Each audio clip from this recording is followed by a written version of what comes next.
Pomoz mě, ochraňuj svoji dušičku. Ty jsi srdcí všech živých bytostí a ty řídíš jejich životy. Prosím, postarej se o mě. Prosím, hledám útočiště jen u tebe. U nikoho jiného ne, prosím.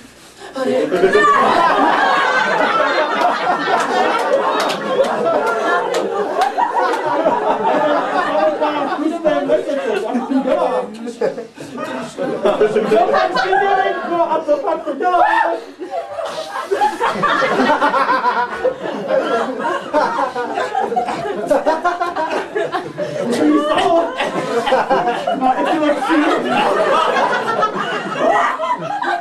Třeba jsem se polikal. Promiňte.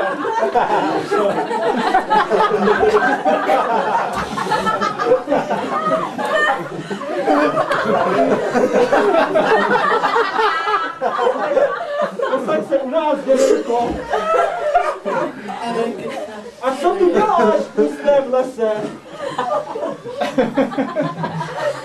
Maminka mě sem vyhodila. A není ti zima, děvče? Není. Teplo, dědečku.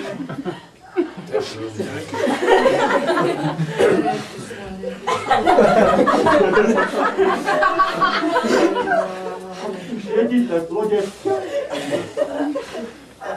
My živé bytosti jsme částečky nejvyššího Pána.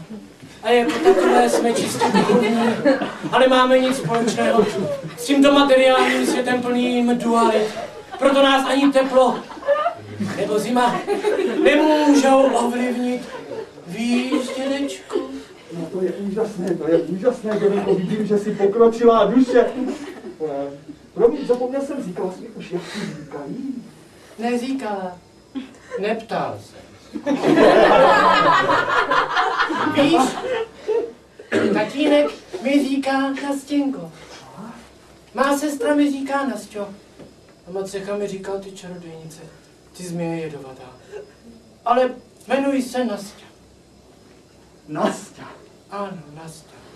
Já ti budu říkat Natia. Natia? Natia Devidas. Co to znamená? Něco jako herečka. S Bohem, dědečku, Nastěnku, Jázíčku. polekala jsi se zase něčem? Já umírám. No počkej! Počkej, děvenko, máš před sebou ještě dlouhý život. Nešahej na mě. Ručí ti svůj ledový plášť. To tě jistě nahřeje. Pojď, děvenko, pojď. Nalezneš útočiště.